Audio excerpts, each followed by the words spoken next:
Before Shopify, were you wondering, where are my sales at? Now you're selling with Shopify, the global commerce platform supercharging your selling. You have no problem selling online, in person, on social media, and beyond. Gary, easy on the cha-ching. Oh, sorry, but my Shopify sales are through the roof. Start selling with Shopify today and discover how millions of businesses around the world use Shopify to ignite their selling. Sign up for a $1 per month trial period at shopify.com/listen. Shopify.com/listen. Hi everyone, I'm Deb Flashenberg. Welcome to Yoga, Birth, Babies, a podcast produced by Prenatal Yoga Center. We will be diving into everything prenatal yoga, birth, and baby related, hoping to inspire, educate, and empower you through your journey into motherhood. Thank you for listening. Hi, I'm Deb Flashenberg. I'm your host for Yoga Birth Babies, and today I'm speaking with Bridget Tichar. She is an Upper West Sider here in New York City who I met over 3 years ago when she was pregnant with her first child, Teddy, who is now 2.5, and she now has 8-month-old Liza. So Bridget and I have been keeping in touch. We see each other on Facebook and at the studio, and about a year ago, Bridget started to talk about her experience with finding out that Teddy has type 1 diabetes and the struggle and the very quick learning curve she had to go through to understand how to help maintain his life. So we talk a lot about that, about the isolation one may feel when you have a child with some sort of special needs, the judgment you feel, how quickly you have to be an advocate and learn about this.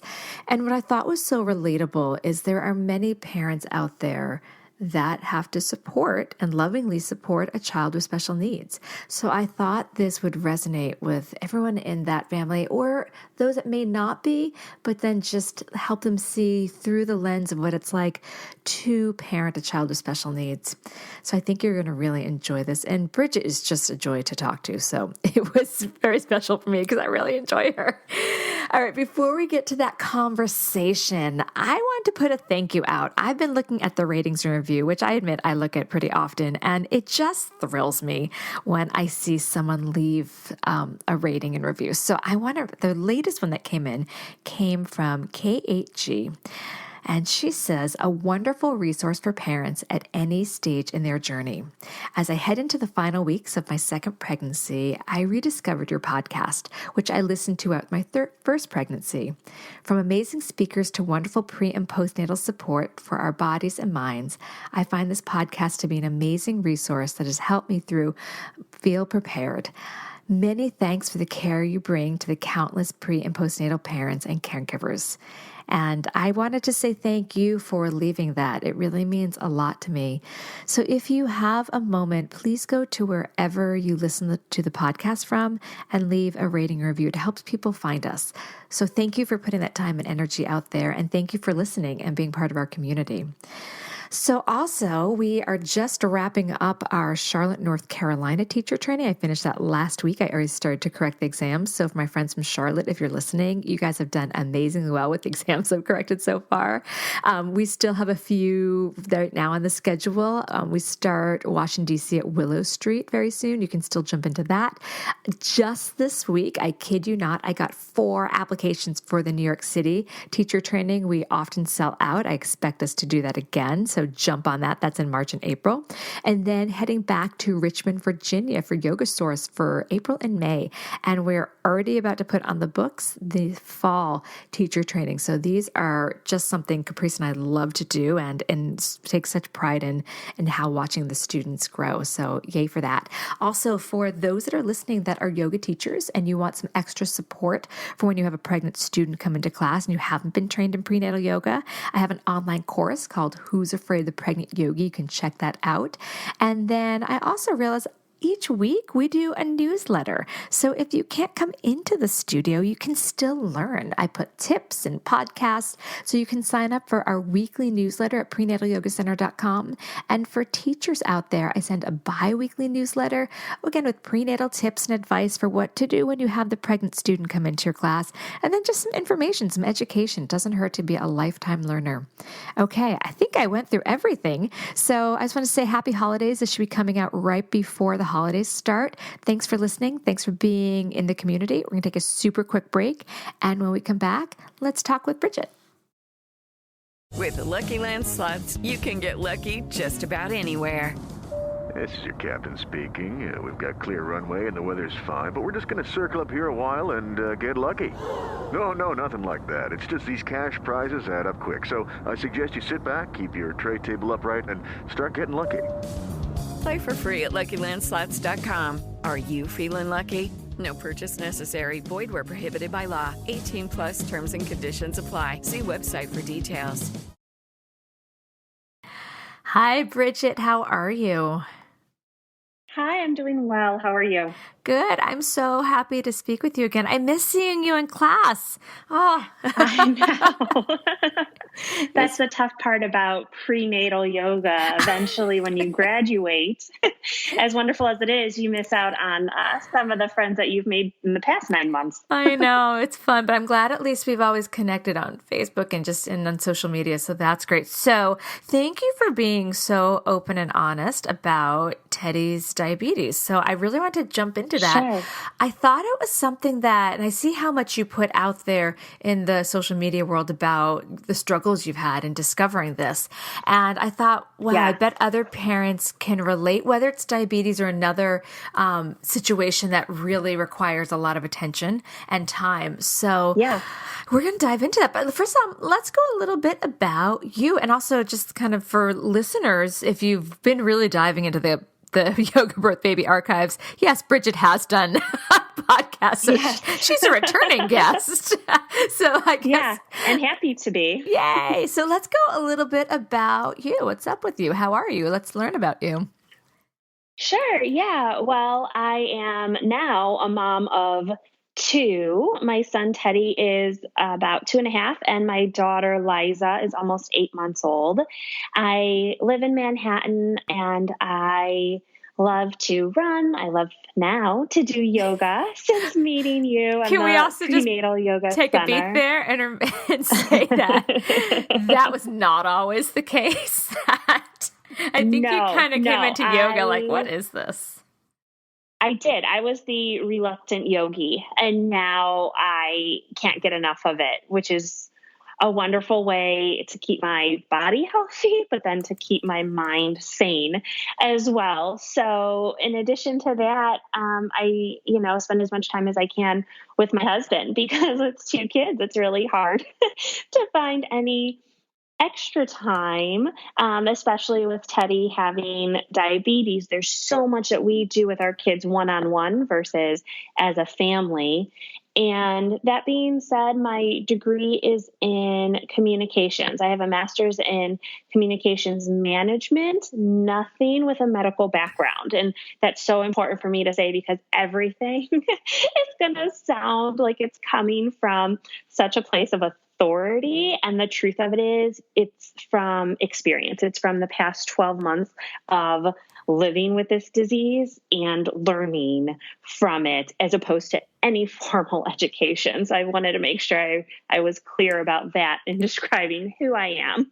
But I appreciate that. But we'll also give you credit for when you are a parent thrown into these situations, you do become an expert on your child and on what needs to be done and the research and time. And I get a sense of who you are. You don't haphazardly do things. You go down that rabbit hole of studying. So while, thank you for clarifying, you're not a medical expert, but you have put a lot of research in because it requires that to be a parent with a child with type 1 diabetes. So I guess let's go right into that. Totally. Talk about being a parent of a child with type 1 diabetes. Yeah, being a parent with a child who has type 1 is really difficult because on the outside, he looks wonderful and he looks like every other 2-year-old, but internally, his pancreas doesn't work. And so I need to do all the work for him, literally to keep him alive. It's the equivalent of trying to keep your child's heart beating while dealing with variables from temperature to mood to food to sleep to adrenaline to excitement. All of those things, but others, factor into how your body works. And so I need to act as that pancreas to keep him healthy. And so it can be really difficult to know that internally something isn't right and I have to fix it, when externally to look at the kiddo, he's pretty fantastic. That is so interesting. So we're also going to some of the misconceptions about diabetes, but what I didn't realize, so I knew it was the pancreas and I knew it was insulin dependent, but what I didn't know was about the mood and the sleep, which I guess, they play into another. Yeah. And then of course, a toddler has massiff mood swings. So like how does that, and it's just gonna, have fun in those teenage years. But how does that play? Yeah, right. How does the mood and the sleep? I understand the food and the exercise. My brain gets that, Sure. but can you break that other part down? Yeah. So the hormones in Teddy's body, or any type 1 diabetic's body, will play into the absorption of sugars and how they're processed. And when I say sugars, I mean sugars and or carbohydrates, because the pancreas breaks those down to then use it as fuel and as energy. So depending on how tired Teddy is, will affect the way that his body then uses the fuel for energy. The temperature outside matters too. If we're playing on a really hot, humid day and his body has to work harder to break down sugars while allowing him to sweat to keep his body cool, that's going to affect his blood sugar numbers. That's going to affect how the insulin is used in his body. Any and all variables play into it at different times in different ways. His excitement might make his blood sugar skyrocket and then potentially crash afterwards. So, for example, if we go to a bounce house at a local festival, the activity level is way up, his excitement is way up, and then afterwards the letdown is huge. And so his numbers are greatly affected by that. And those are just more obvious variables where so many other things play in, because his hormones then are adjusting and his body's trying to regulate, where it doesn't necessarily do that correctly or as efficiently as someone who is a non-diabetic can do it. That is so new, and my brain is trying to wrap itself around what that must be like as a parent. So just kind of give a little context of where I'm seeing this from my lens is my son is sensitive and very active, not hyperactive, but very active. So we are already on top of too much sugar we know is going to affect him, and then more the next day. How can we not have too much of an overstimulating activity? Because then we know if he is overstimulated, we need rest and quiet time. Now, granted, this isn't then, from his pancreas and insulin, but it is. So I have a small lens into what your daily life is, but yours is so much bigger, because with Shay, it's more of a pain in the butt, because then he's just difficult to deal with. So it makes it just uncomfortable, for the whole family, because big tantrums. And so we're dealing with more of the emotional discomfort, but you're dealing with the other side is internally, if something is off, it could be, the detriment is huge. So I can see where you have to organize it outside, but the stakes are so huge. How, as a parent, do you navigate that? And I guess we can also talk about, which I wasn't planning, but how, as a parent, do you emotionally handle that? Because it's huge. Yeah, it is. So I actually really appreciate the comparison that you're making with Teddy to your son, because kids have big feelings, and no matter what is going on, it's always life or death to them. Well, for us, it potentially is life or death. Right. If Teddy's blood sugar drops too low too quickly, we risk seizures, coma, and then even potential death. And these aren't necessarily stepping stones. This can happen if he does just drop too low too quickly. And so any parent can be stressed and have a hard time with dealing with all of those big feelings, but we have to take it from a different perspective and focus on the physical before we can actually focus on the emotional with Teddy, to make sure that he's safe. Being safe and being healthy are two different things for us. for myself, dealing with things emotionally is also on the back burner to dealing with anything physically. I have to make sure that I am showered before I make sure that I am, I don't want to say ready to start the day, because I definitely keep that positive attitude.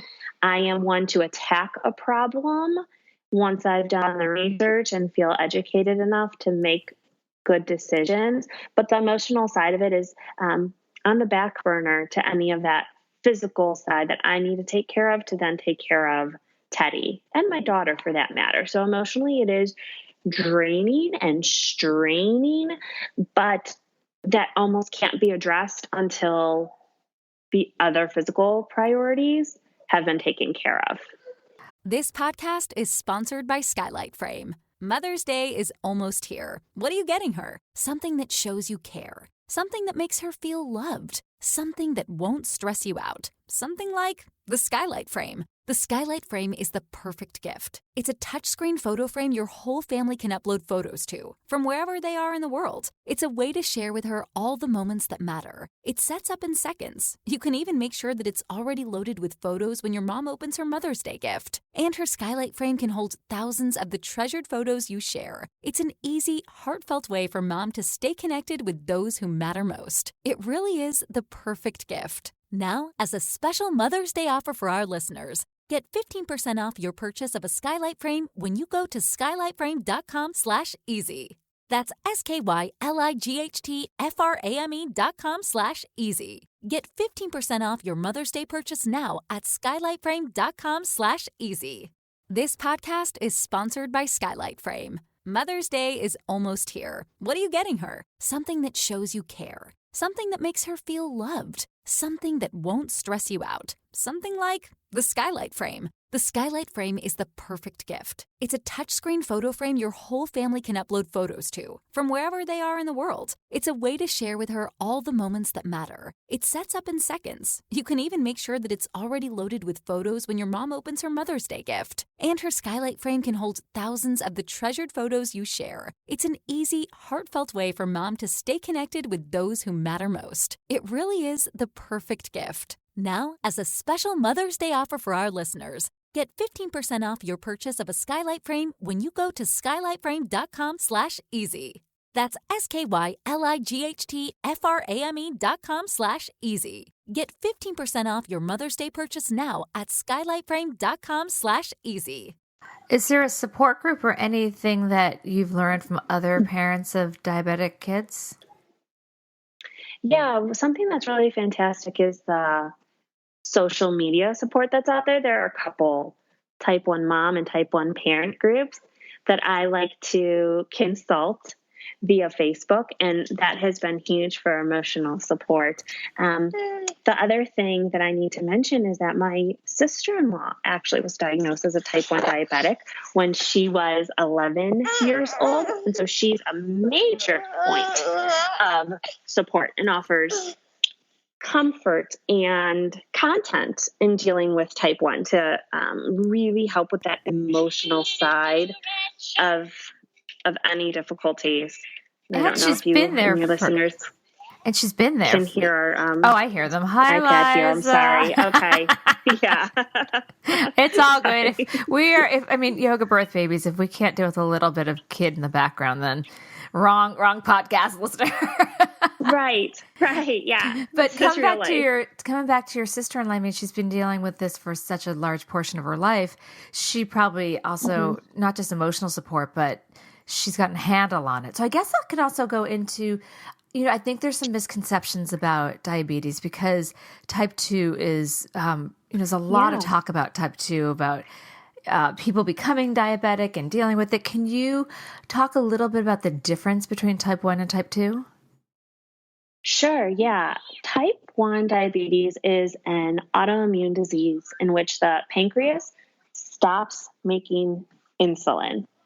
It can no longer break down those sugars and carbs for the body to use as energy. And so in Teddy's case, his body was becoming acidic and was basically polluting itself because it wasn't getting any of the nutrients that it needed. In that happening, we then need to use synthetic insulin to break down all that food to keep him healthy. In a type 2 diabetic's body, they are still creating insulin. They're not using it as efficiently or as properly as they should be. Diet and exercise are a huge factor in controlling type 2 and in helping type 2. It's still crazy difficult. And one is not, supposed to be quote unquote better than the other, which is a term a lot of people use, like, oh, well, at least it's the better type of diabetes.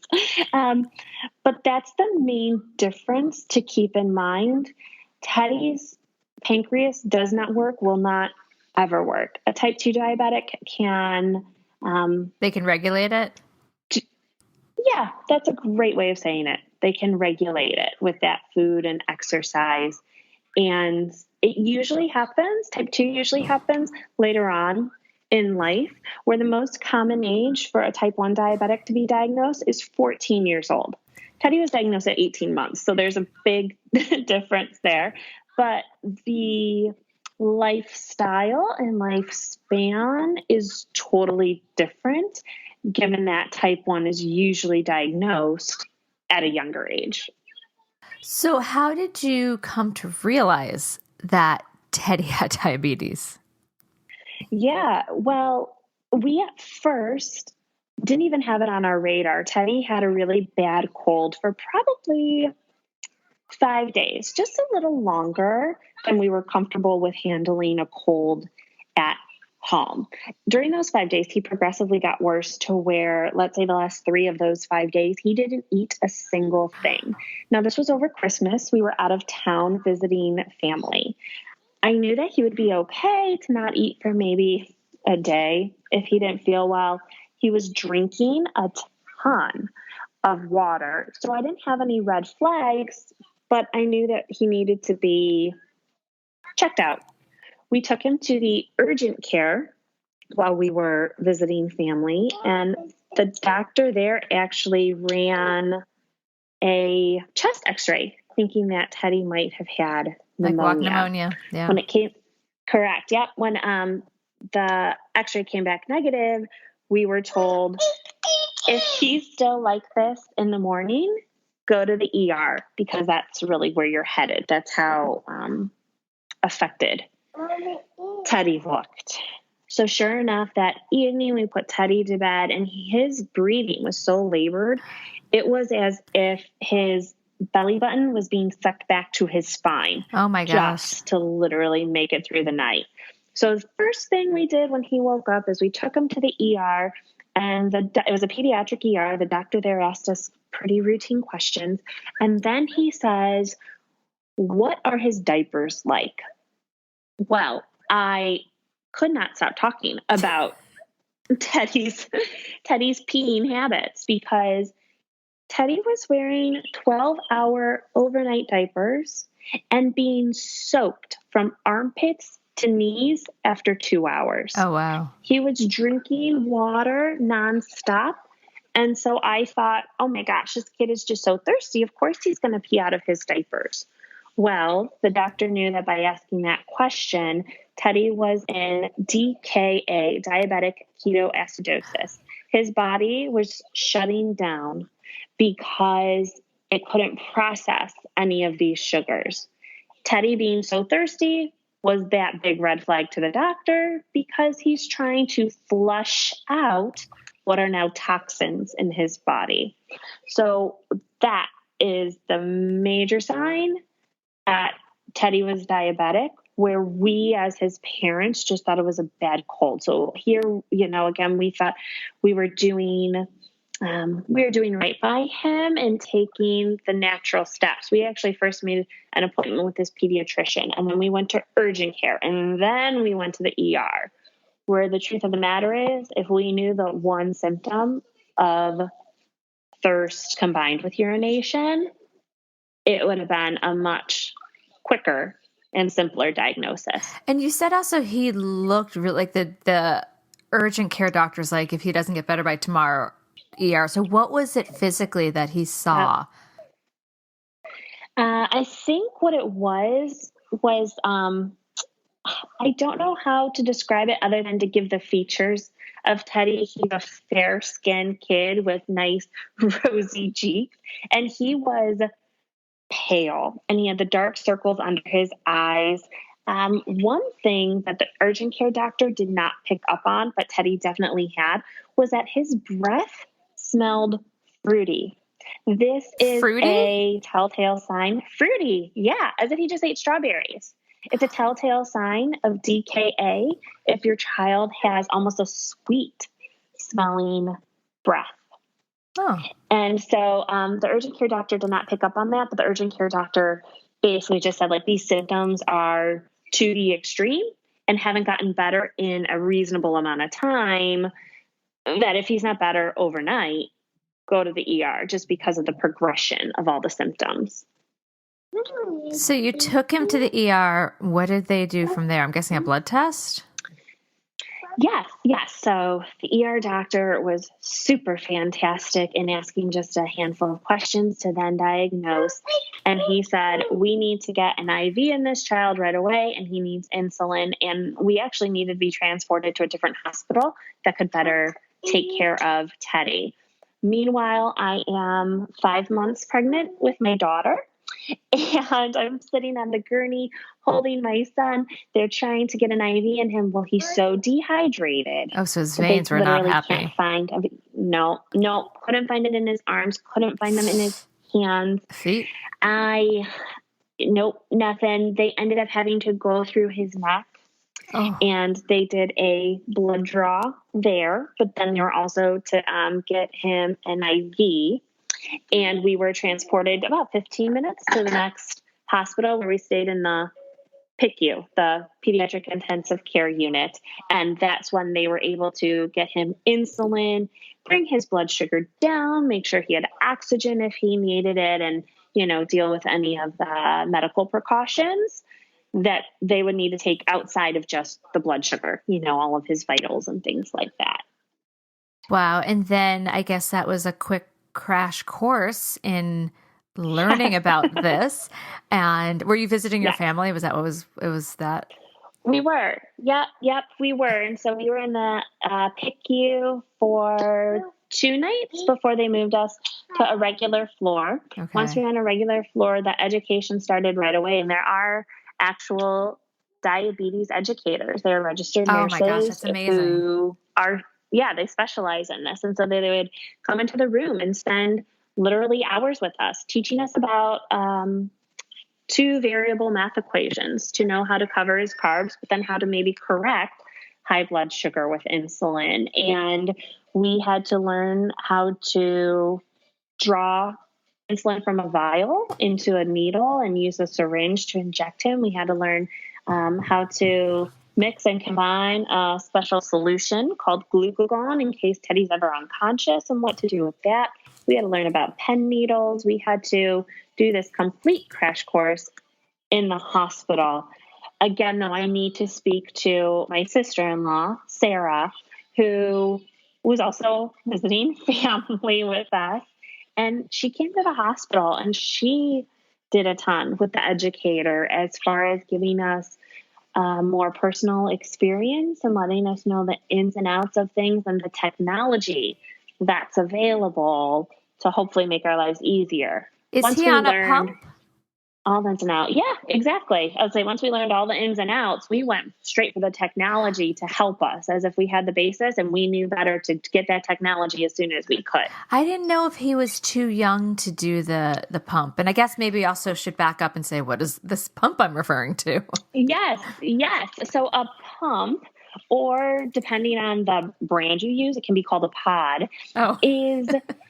I say an external container. To me, it looks like a very small pager. Or do you remember the Tamagotchi toys or Gigapets? Yeah, I do. That is the equivalent of what this device is. Teddy wears it on his thigh, and it's stuck via medical tape to his leg. This container, if you will, holds 3 days worth of insulin. And in order to dose him, we plug in his numbers the carbs he's eating, his current blood sugar into remote control. And then it administers the insulin through that pump or pod on his leg, which is so cool because it eliminates the need for any needles and syringes injecting him with the insulin. So as a parent, and he's only 2.5, so this is still kind of the beginning of his life. There's a long road ahead. Yes. And again, this podcast is really so that other parents that, are in the same boat can understand. Tell me, gosh, there's so many, how am I going to put this into words? There's too many thoughts. So there's the idea of you might have people like a babysitter, or then eventually preschool, or maybe he's already in preschool. And how do you, I guess, do you give a crash course on those caring for him? I remember one time I had a student who also was the parent of a type 1 diabetic, and she had her phone always next to her. And I'm like, absolutely, I get this, because her son's, or maybe it was her daughter, her child's pump was hooked up to her phone. So if something happened, she would get an alert. So is that how you find confidence leaving him with someone other than you? Because I would be this nervous wreck. Yes, that's exactly it. Part of the technology that we use is another device that's on his arm. His is called the Dexcom G6, and that will give a constant reading of his blood sugar sent to my phone. So exactly as your student had is what I have to monitor him no matter where he is in the world. For example, my mom came when I was delivering my daughter and stayed with us for just over 2 months. Wow. She was not left alone with Teddy until maybe after the first 5 days of living this 24 hours, so that she got a hands-on crash course. Teddy is in a TWOS program for preschool. And while he started in September, I actually still sit outside of his classroom in the office just in case something happens or something is needed to not necessarily have an emergency situation, but to be there for any sense of urgency of a low blood sugar, or even if he's running high and just needs extra insulin to be dosed. His teachers are really phenomenal that this week I've been able to leave the building and communicate with them via text messages if something isn't sitting right with his numbers or if he needs some sort of intervention. And we've had, multiple meetings to get them to that point, to be comfortable and to get myself being confident as well. That must be so much to take on. And I'm so glad to hear, though, that you're starting to get out of the space. Must give you a lot of freedom and probably a little trepidation. Yes. But it's, wow, that's a lot. So I guess we've kind of into this a little bit, but can you talk more about just how it's affected your family, your daily life, kind of your vision as a parent and the trajectory you were on and how things have shifted? That's a big question, so take it however you want. Yeah, no worries. I think that to talk on a larger level is easier in the sense that men identify themselves most often with their profession, where I think a lot of women identify themselves most often with relationships. I'm a lawyer, I'm a doctor, and women say I'm a wife, I'm a mother. I find my identity. I'm listening to that. I'm like, I think I'm both. I put myself as both, just jumping in there for that. Mother and career. Yes, I think that wife. more women are. Yeah, that should be a priority. My husband's probably hearing this. I'm like, are working with those multiple titles. I think that we all carry the multiple titles. We just don't necessarily vocalize them that way. Mm-hmm. Like we vocalize the relationship, even though we carry the title of business owner. So I don't necessarily play into either side of those roles, whether masculine or feminine, so much as I now identify as professional pancreas. Before I had kids, had thought that the epitaph on my tombstone would be philanthropist because I created and ran a nonprofit for years. And I thought that was going to be my legacy, where now I recognize my legacy is going to be the life expectancy of my son. And that's been harder to That's huge. wrestle with. Yeah, that's been a harder to lot of wrestle with. pressure. Yeah, than some of the other day-to-day things. Day-to-day things are totally, totally different than I ever expected them to be as a parent. And it's because I'm constantly looking at my phone to check his numbers and to see how he's measuring up and if he has to eat or when he ate last, or how the protein versus fat in food are affecting his blood sugar compared to a simple sugar or complex sugar. And that doesn't play into the identity of a relationship or the identity of a career. Right. It plays into the identity of my son's potential life expectancy. And so that's been maybe the bigger thing to wrestle with for me than any other expectations I had on parenthood. And that's so much pressure. I'm so glad that you're getting outside support on. No, it is. It's a huge thing. I'm going to dive into a question that feel free to say no. So again, I'm going to just kind of reflect this back to the lens I have with my family. So my son, there's a lot of sensory stuff with him. Like we really have to be mindful. And what I notice is that he gets a lot of attention because there can be tantrums. He's a kind of high need kid that way. And my daughter, who is not, I already start to see verbalization of why is Shay getting this and I don't, why does she, and I make a very conscious effort to give her attention too. And I do think, I mean, granted, Liza's 8 months, so there's not a lot of verbalization about this. But have you thought of this as a parent of one child that has particular needs? Yes, I think that most parents struggle with that second child and having enough love, enough attention. But I am so mindful of the lack of attention, not the lack of love, but the lack of attention that is just feasible for Liza when she was born. And literally the doctor put her on my chest, and I'm getting emotional over it now. But I said to her, "You are so loved. You are so loved." And as you hear my son Teddy now feeling that attention. Okay, sweetheart, let me fix it for you.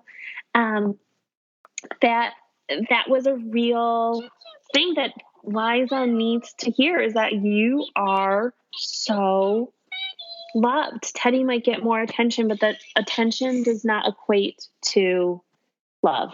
Oh, that's so beautiful. And it's one thing as far as, in the middle of the night to decide between you and your partner who's going to get up with which kid, but you better believe that the hugs and the kisses and the rocking and the cuddles are the equivalent between the two of them. Whether one gets more than the other doesn't necessarily mean that it's better coming from a different place.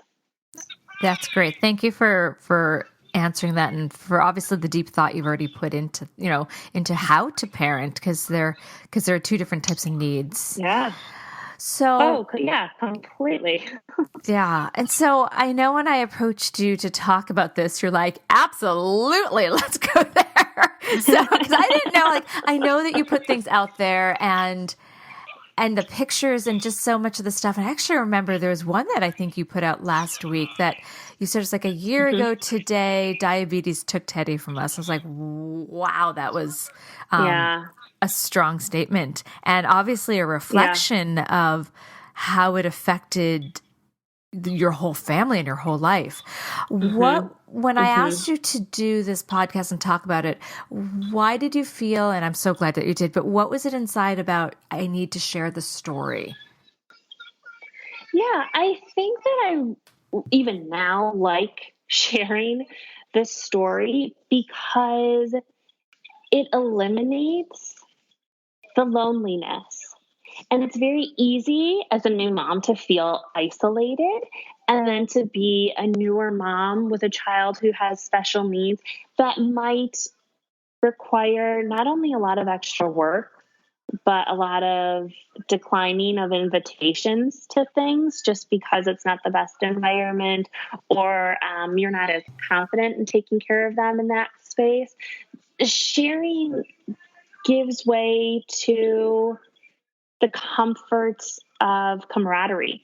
And I think that others can better understand what's going on with me, with Teddy, with our family through sharing.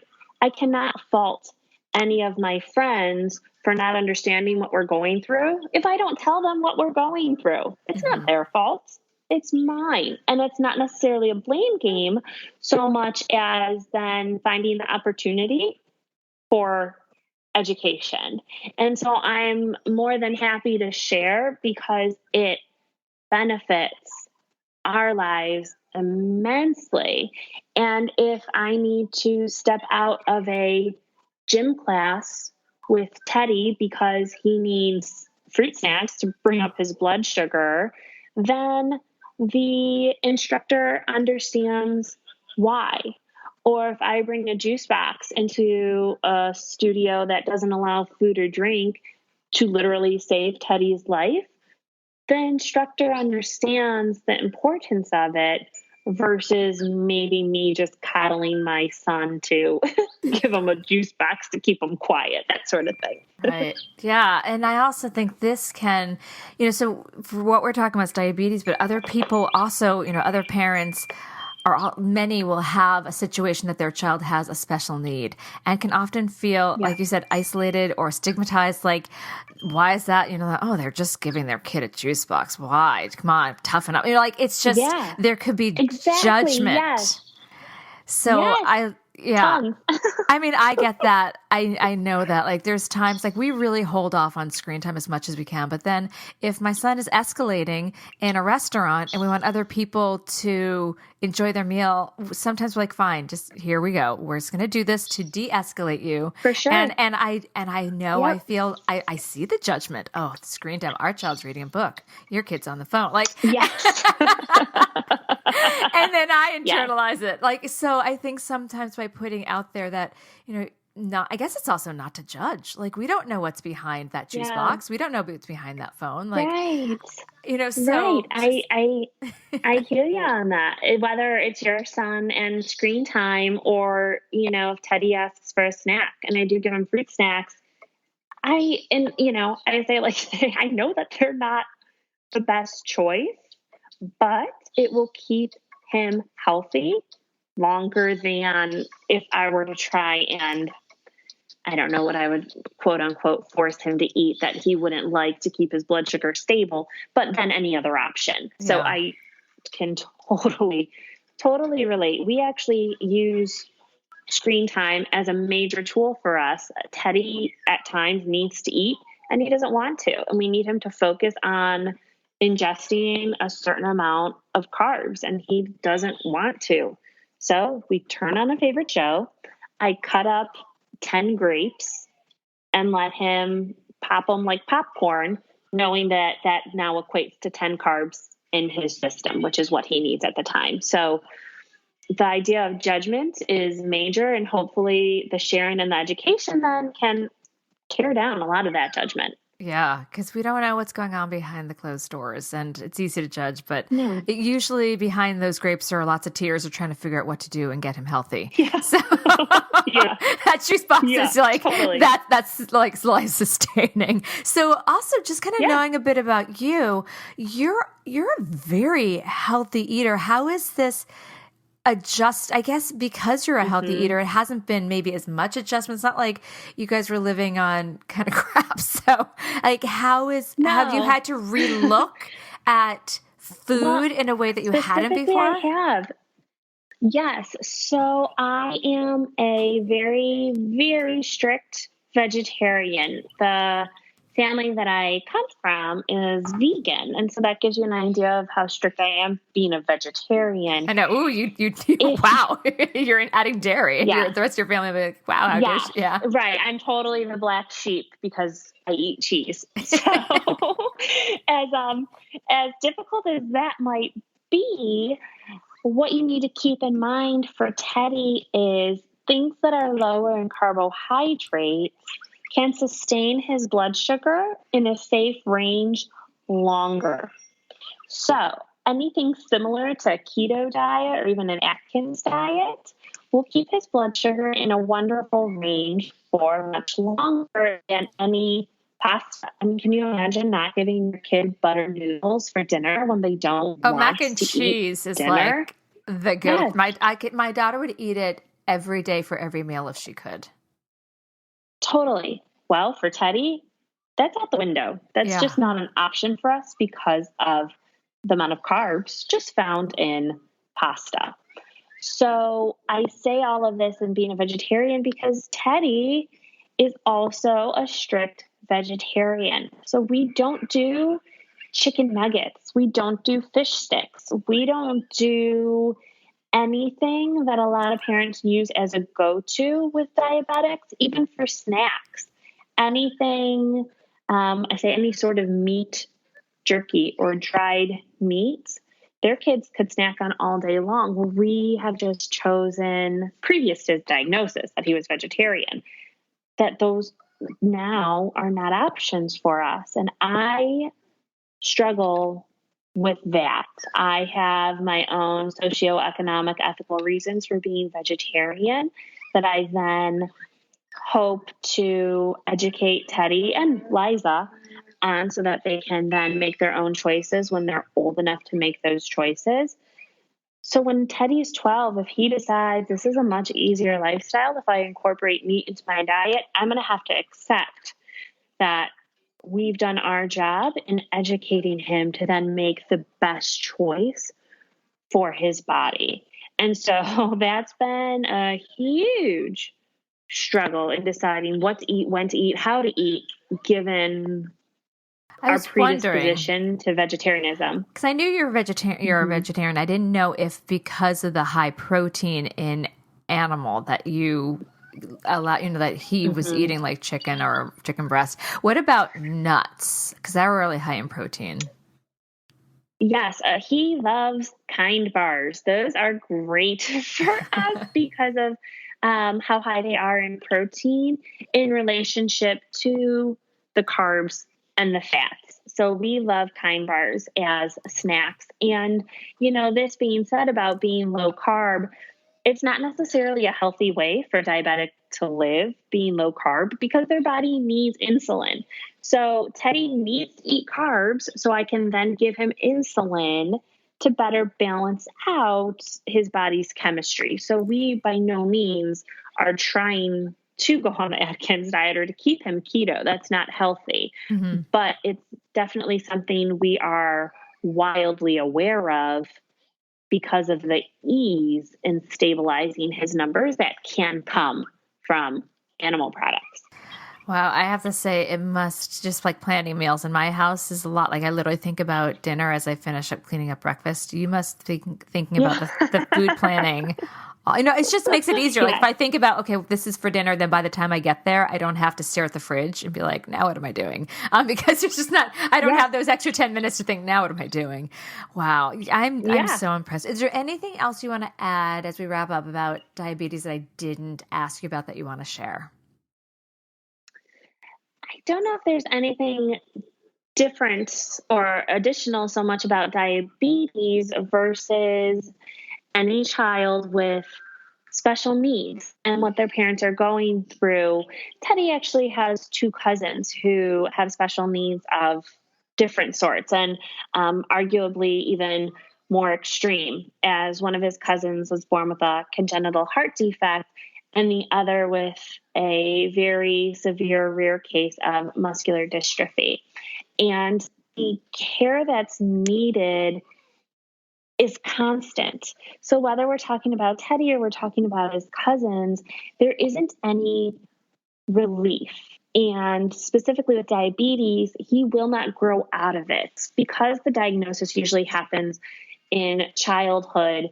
Juvenile diabetes is what type 1 is really commonly known as, but he won't grow out of it. And so the caregiver exhaustion is a real thing that is dealt with, but is not seen. I just think that even though a parent carries it well, it doesn't mean that it's not heavy. And that is so true of diabetes or special needs children and parents because of the everyday vigilance, the every minute vigilance. I mean, I actually get up to check Teddy in the middle of the night every 2 hours and make sure that his blood sugar and his insulin are where they need to be. My daughter, now being 8 months old, sleeps better than anybody in our house because of the constant care that Teddy needs, which is so silly and ironic to say about an 8-month-old baby, but that's how it works. And so speaking to that point of special needs kids and parents in general is radically important than, specifically to diabetes. Yeah. Oh, I hope that you get support and rest and maybe a spa day. Yes. Yes to that. That's what we need for the holidays. We're going to take a super quick break. And when we come back, because you have been a parent of 2 for a while, so you've got a lot in your brain. One tip or piece of advice for either new or expectant parents. Okay, we'll be right back. Okay, round 2. Name something that's not boring. A laundry? Ooh, a book club. Computer solitaire, huh? Ah, sorry, we were looking for Chumba Casino. That's right, ChumbaCasino.com has over 100 casino-style games. Join today and play for free for your chance to redeem some serious prizes. ChumbaCasino.com. No purchase necessary. Void where prohibited by law. 18+. Terms and conditions apply. See website for details. Okay, we are back. What have you come up with? My tip is more for expectant parents, and it's a tip of sensitivity and awareness. There's a phrase that's used most often when speaking about the gender of a baby, and parents say, or expecting parents say, I don't care if it's a boy or a girl, I just want them to be healthy, or as long as they're healthy. And I'm getting emotional over this again, given Teddy's circumstances and his cousins. But I will tell you, if your child is not healthy, you will not love them any less.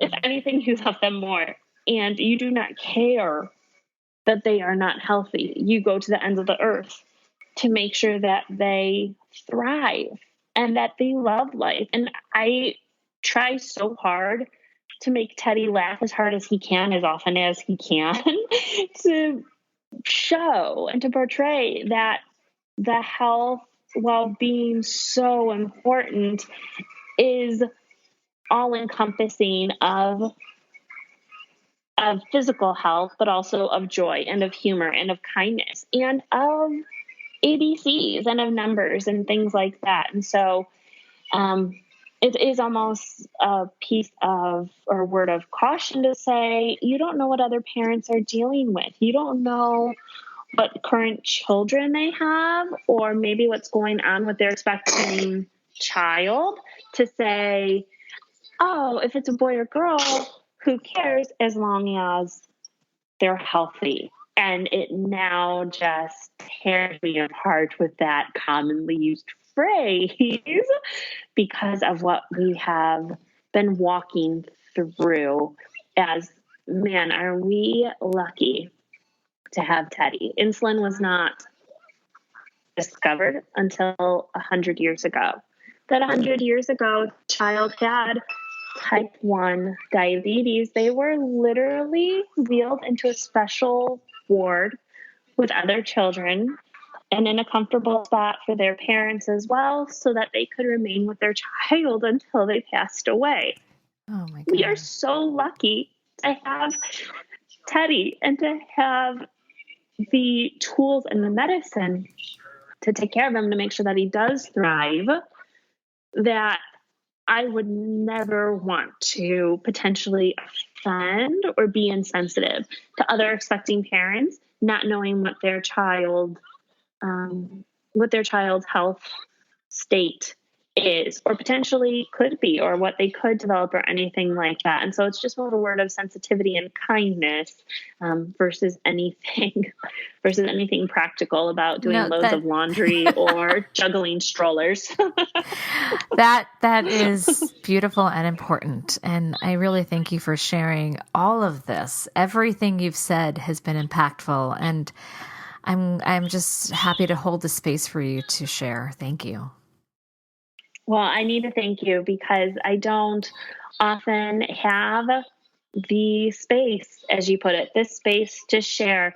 It's really easy for me to go on and to have someone else's eyes just glaze over because I'm on so many tangents. That to have an organized process of speaking and hopefully educating about type 1 is pretty phenomenal for me, and can even be therapeutic versus going to an actual therapist's office to, handle some of the emotional baggage coming with it. So I really do appreciate the time and the space that you're offering.